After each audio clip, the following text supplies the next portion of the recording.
Bom dia, voltando aqui à solução de alguns problemas, né, de representação de conjuntos. Estávamos aqui na letra A, que tinha falado para gente que x tal que x é mês do nosso calendário que não possui letra R. Então, chegamos à conclusão que seria maio, junho, julho e agosto, porque são os meses que não têm R. Os outros todos têm R, então não podem participar do conjunto. Então, são só 4 elementos. Aí, vamos para o próximo, ó. Conjunto B igual a x tal que x é um número positivo, então ele não pode ser aquele número que tem um menos na frente, né? Não pode ser um número negativo. Vai ser um número positivo múltiplo de 5. Lembra dos múltiplos de 5? A gente aprendeu já faz um tempo. Múltiplo de 5, a gente pode lembrar da tabuada, ou seja, a tabuada é um conjunto dos múltiplos de 5, né? Ele começa no 5 e vai 5, 10, 15, 20, e assim vai, né, infinito, né? Então, vamos ver o que ele quer. Ele quer os múltiplos de 5, mas até que número, né?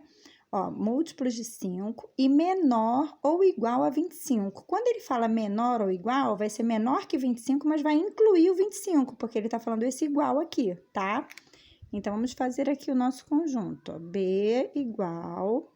Aí, vamos lá. X tal que x é um número positivo múltiplo de 5 e menor ou igual a 25.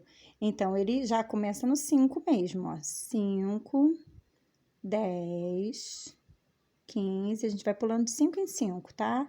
5, 10, 15, 20. Ó, tá chegando a 25. 20, 25. O 25 também faz parte do conjunto faz, porque ele falou que é menor que 25 ou igual a 25. Então, o 25 também faz parte do conjunto. Então, 5, 10, 15, 20, 25. Esse é o nosso conjunto, certo? São os múltiplos de 5, menor ou igual a 25. Então, por isso foi até o 25, certo? Agora, vamos para a próxima. Essa daqui, ele tem tipo uma, vamos dizer, uma pegadinha, né? Uma coisa que requer um pouco mais de informação da matemática, sem ser essa parte de conjuntos, tá? Por quê? Porque aqui ele falou pra gente, D igual a x tal que x ao quadrado é igual a 100. Então, não seria, se sumisse esse doisinho aqui de cima, o nosso conjunto seria um conjunto unitário no valor de 100, certo? Mas só que aqui tá x ao quadrado. Então, a gente tem que resolver isso daqui. Por quê? Porque a gente não pode colocar aqui no conjunto o x ao quadrado, porque o que a gente quer sempre é o x. Ó, todas as outras questões, x tal que x. Então, a gente tem que encontrar esse x. Como é que a gente encontra esse x? Aí, a gente vai partir aqui um pouquinho e a gente vai lembrar um pouquinho de potência, tá?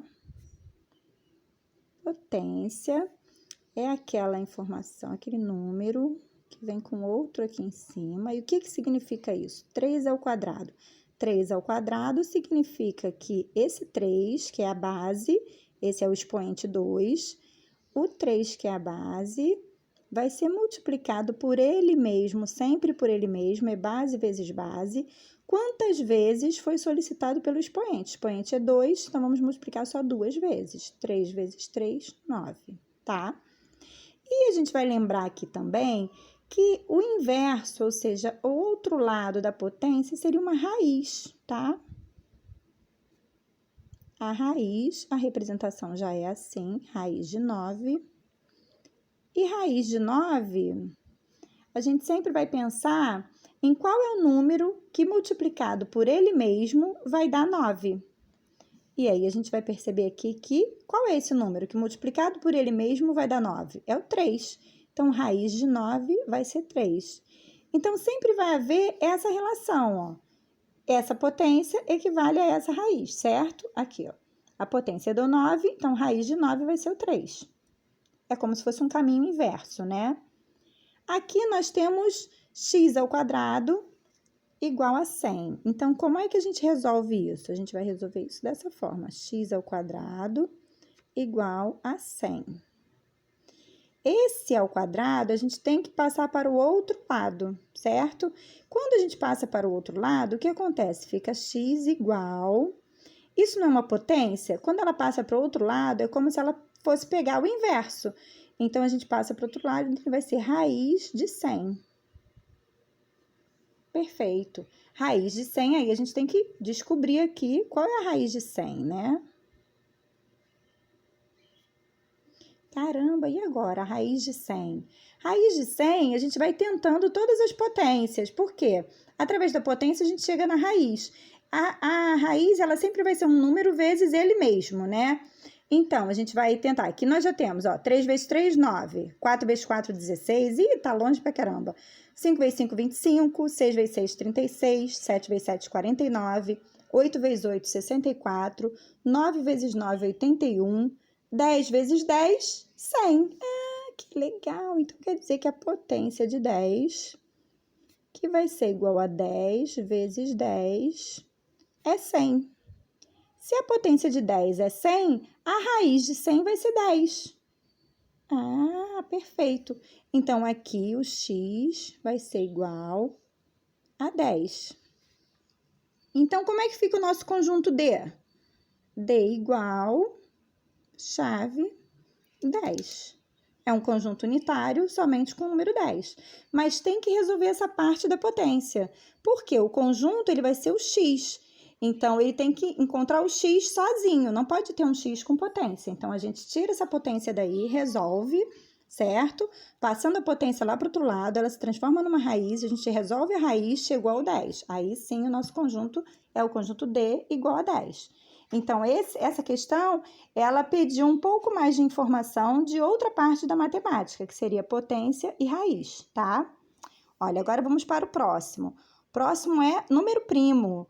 Número primo também é uma coisa que é bom também gravar. Eu falo muito aqui sobre decorar e hoje em dia na educação, o que eu tenho estudado muito sobre educação é que as pessoas importantes, os estudiosos, eles dizem que não é muito bom decorar.